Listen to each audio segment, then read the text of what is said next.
Intelligent mathematics classes में आप सभी विद्यार्थियों का स्वागत। आज की इस वीडियो में हम द्विघात समीकरण, जिसे अंग्रेजी में क्वाड्रेटिक इक्वेशन कहते हैं, इससे जुड़ा हुआ एक बहुत ही महत्वपूर्ण प्रश्न की चर्चा करने वाले हैं।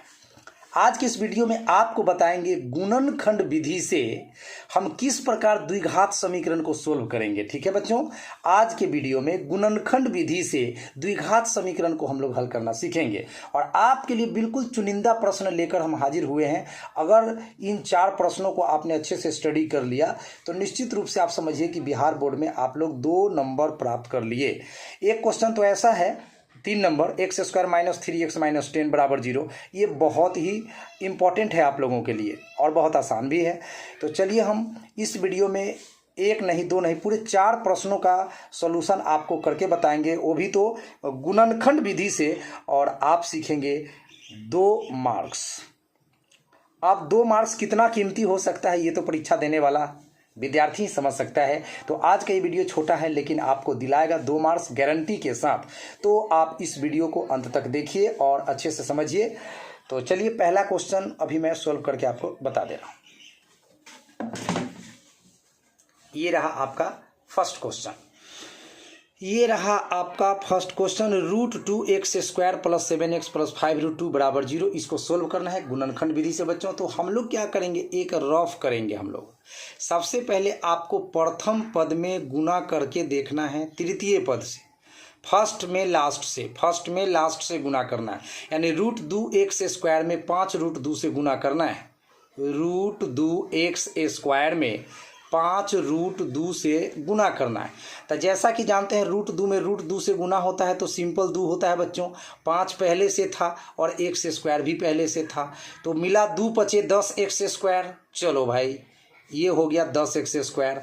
अब आपका मिडिल टर्म जो है, बीच वाला पद, मध्य पद जो है 7x, उसकी बारी आती है। उसका क्या करना है, उसके 2 पार्ट्स करने हैं। ये 7x के कितने पार्ट्स करने हैं, 2 पार्ट्स करने हैं बच्चों। तो आप 7x को ऐसा लिख सकते हो 2x + 5x, क्योंकि 2x में 5x अगर आप जोड़ते हैं तो आपको 7x भी मिलता है। और अगर 2x में 5x से मल्टीप्लाई करते हैं, गुना करते हैं, तो 2 × 5 = 10 एंड x में x गुना होकर x²। तो यहाँ भी 10x², यहाँ भी 10x² मिला। तो बस यही ध्यान रखना होता है गुणनखंड विधि में कि मध्य पद को हम किस तरह से 2 पार्ट्स में तोड़ें। चलिए तो सवाल अब बनाकर मैं बता देता हूँ। √2x² सेम टू सेम मैंने लिख दिया, प्लस 7x को मैं लिख सकता हूँ 2x + 5x एंड प्लस 5√2 अपने जगह पर बना हुआ है = 0। अब बच्चों √2x² में सेम टू सेम यहाँ पे लिख रहा हूँ। एंड जैसा कि आप जानते हैं कि 2 को हम ऐसा लिख सकते हैं √2 × √2, क्योंकि √2 में √2 से गुना होता है तो 2 आ जाता है, x अपने जगह पर, प्लस 5x में सेम टू सेम लिख दे रहा हूँ एंड प्लस 5√2 भी सेम टू सेम = 0। अब बारी है कॉमन लेने का।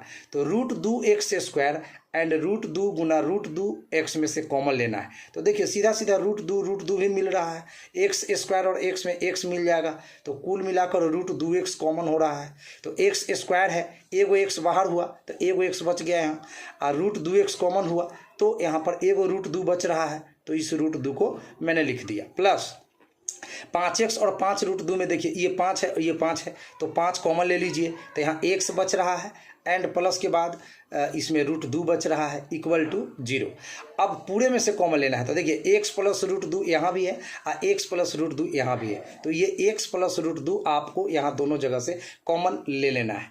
चलो बच्चों, तो x + √2 मैंने लिया यहाँ पर कॉमन, तो इसमें क्या छूटा √2x एंड इसमें क्या छूटा +5 = कितना 0। अब हमारे पास 2 केस है। अब हमारे पास क्या है बच्चों, 2 केस, मतलब 2 स्थिति है।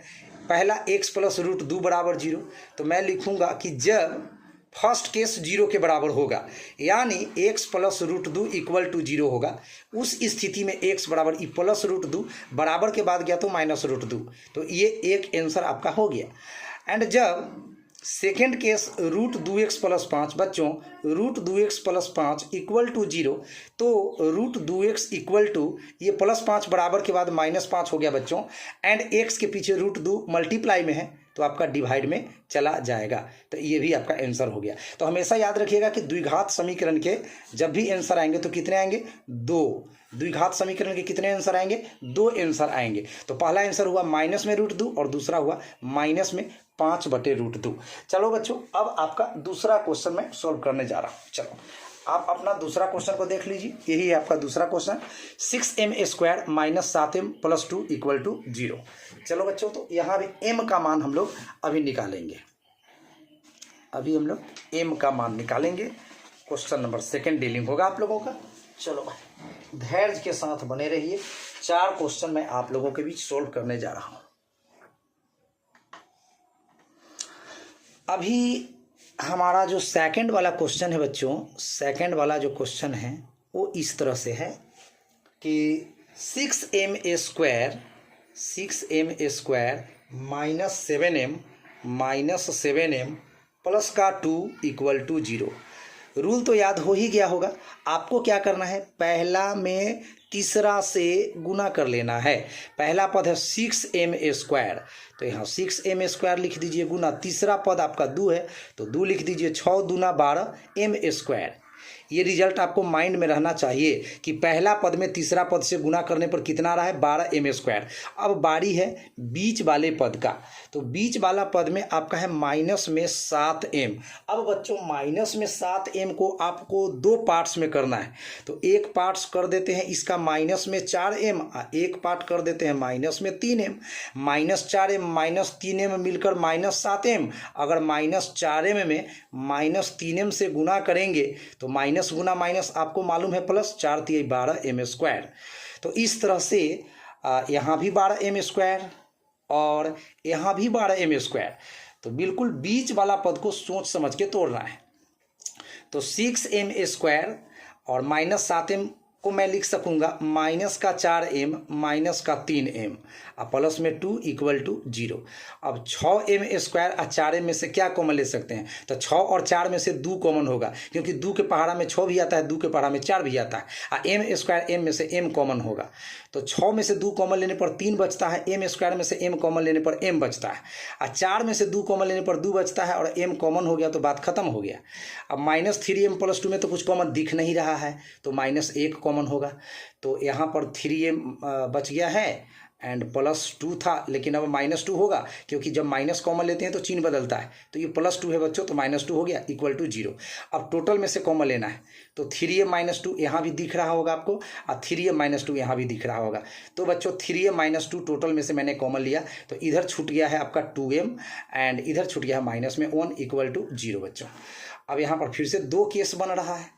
तो पहला केस में आप लिखेंगे जब फर्स्ट केस = 0, 3m - 2 = 0, तो 3m - 2 = 0, तो इससे 3m बराबर -2 का +2 हो जाएगा, एंड m के पीछे 3 गुना में है तो बटा में चला जाएगा, डिवाइड में चला जाएगा, तो 2/3 आपका एक आंसर हो गया। अब सेकंड केस को 0 के बराबर करेंगे, 2m - 1 = 0, तो जब आपका 2m - 1 = 0 बच्चों, तो इस स्थिति में 2m = -1 बराबर के बाद +1 हो गया, एंड m के पीछे 2 गुना में है तो ये आपका बटा में आ गया। तो देखिए यहाँ भी 2 आंसर आ गया, तो एक आंसर हो गया आपका 1/2 और दूसरा आंसर हो गया आपका 2/3। तो द्विघात समीकरण को जब कभी भी सोल्व किया जाएगा बच्चों, तो आंसरों की संख्या 2 होगी, चाहे दोनों सेम रहे चाहे डिफरेंट रहे, बट होगा तो आंसरों की संख्या 2। चलो बच्चों, तो अब हम आज के लिए तीसरा क्वेश्चन सोल्व करने जा रहे हैं।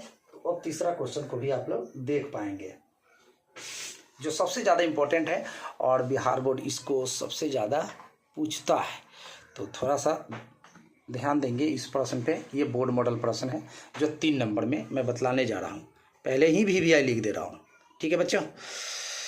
3 नंबर आज के लिए 3 नंबर प्रश्न है। x² - 3x - 10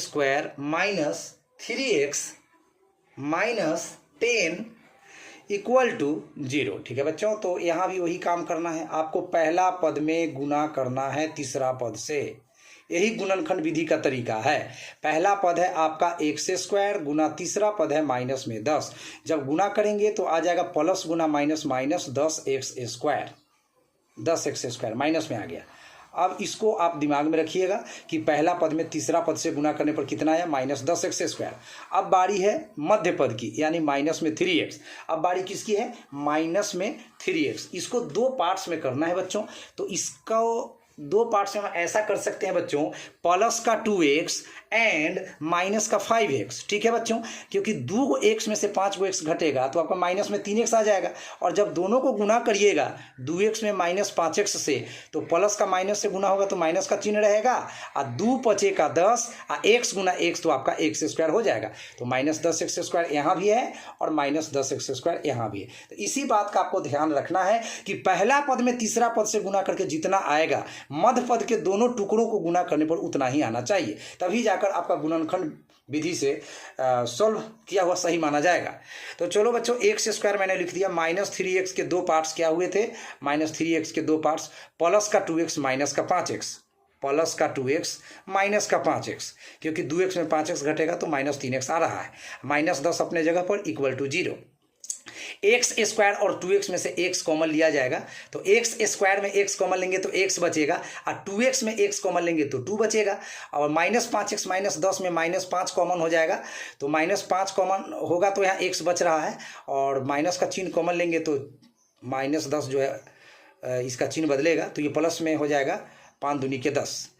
ठीक है, तो 10 में से 5 कॉमन लेने पर 2 बचा, लेकिन 10 के पीछे माइनस था और 2 के पीछे प्लस हुआ, क्योंकि माइनस का चिन्ह जब भी कॉमन लेंगे तो चिन्ह उल्टा हो जाएगा, इक्वल टू 0। चलो बच्चों, अब x+2 टोटल में से कॉमन ले लीजिए, एंड इधर x छूट रहा है एंड इधर -5 छूट रहा है, इक्वल टू 0। अब हमारे पास फिर से दो केसेज हैं।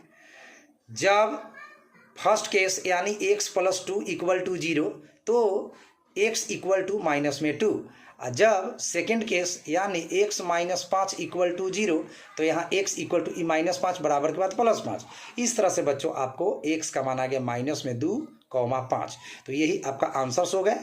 तो ये जो रफ में मैं बता रहा हूँ ये आपको लिखना नहीं है एग्जाम में, ये आपको समझने के लिए बताया जाता है। ठीक है बच्चों, तो उम्मीद करता हूँ कि ये सवाल आपको अच्छा से समझ आया होगा। इसको आप ध्यान में रख के ही एग्जाम देने जाइएगा, क्योंकि 2 नंबर के रूप में ये क्वेश्चन बार बार पूछता है, तो बहुत इंपॉर्टेंट है। एंड आखिरी का जो क्वेश्चन है उसको हम लोग अभी देख लेंगे बच्चों।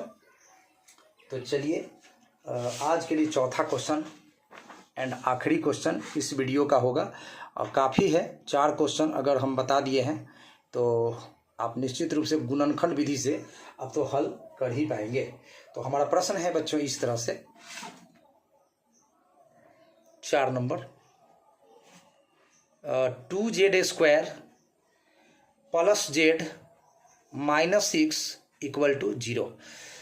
चलिए फटाफट इसको भी सोल्व कर लेते हैं बच्चों। यहाँ भी हम लोग z का मान निकालते हैं अभी। तो चलिए क्या करना है, पहला पद में तीसरा पद से गुना करना है, प्यार से समझ लो। 2z² में -6 से गुना करना है, तो 6 दूनी 12 माइनस में -12z²। अब बीच वाला जो पद है बच्चों उसको आपको 2 पार्ट्स में करने हैं। तो मध्य पद है सिर्फ z के 2 हिस्सा करने हैं। तो आप z के बदले ऐसा लिख दो 4z प्लस में और 3z माइनस में, क्योंकि जब 4 गो z में से 3 गो z घट जाएगा तो वापिस 1 गो z आ जाएगा। अब जब गुना करोगे 4 गो z का माइनस में 3 गो z के साथ, तो 4 तिहाई 12 माइनस में और z गुना z² तो फिर से आपको -12z² पुर रहा है। तो बस इतना ही क्वेश्चन में दम रहता है गुणनखंड विधि में, कि बीच वाले पद को हम कैसे 2 भागों में बांटें। यही मुद्दा होता है, यही मैटर होता है कि मध्य पद को 2 भागों में हम किस तरह से ब्रेक करें, तोड़ें। तो चलो 2z² मैंने लिख दिया, 1 z के बदले आपको लिखना पड़ेगा 4z प्लस में 3z माइनस में, 4z प्लस में 3z माइनस में, माइनस में 6 इक्वल टू 0। अब 2z² 4z में से आपको 2z कॉमन हो जाएगा, तो यहाँ पर z ले ली बच जाएगा, z² में z कॉमन तो z, और 4 में 2 कॉमन लेंगे तो 2 बचेगा, z तो कॉमन हो ही चुका है। -3z एंड -6 में से -3 कॉमन हो जाएगा, तो यहाँ पर प्लस में z एंड प्लस में आपका 2 बच जाएगा इक्वल टू 0। और z+2 टोटल में से आपको कॉमन ले लेना है, तो z+2 टोटल में से कॉमन हो गया, इधर आपका 2z - 3 इक्वल टू 0। अब यहाँ फिर से 2 केसेज हो गए कि z+2 भी 0 के बराबर हो सकता है, फर्स्ट केस में जब z प्लस 2 इक्वल टू 0 होगा बच्चों, तो इस स्थिति में z आपका -2 का -2 बन जाएगा।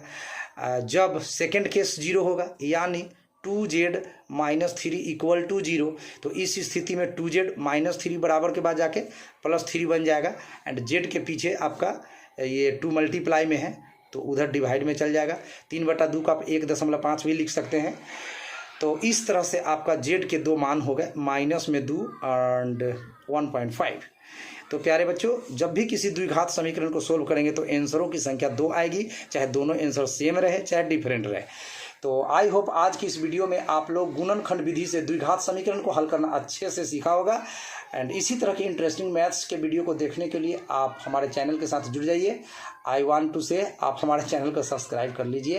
एंड किसी तरह का कोई प्रॉब्लम हो तो आप कमेंट के जरिए हमसे पूछ सकते हैं, और कोई खास चैप्टर हो आपका जिसका वीडियो आप देखना पसंद करते हैं तो कमेंट में ज़रूर लिखिए कि सर हमें इस चैप्टर का वीडियो चाहिए, तो आपका अर्जेंट सुनवाई होगा। Thank you so much. मिलते एक प्यारा सा वीडियो लेकर के, अपना ध्यान रखते हुए पढ़ाई करते रहिए। Thank you so much.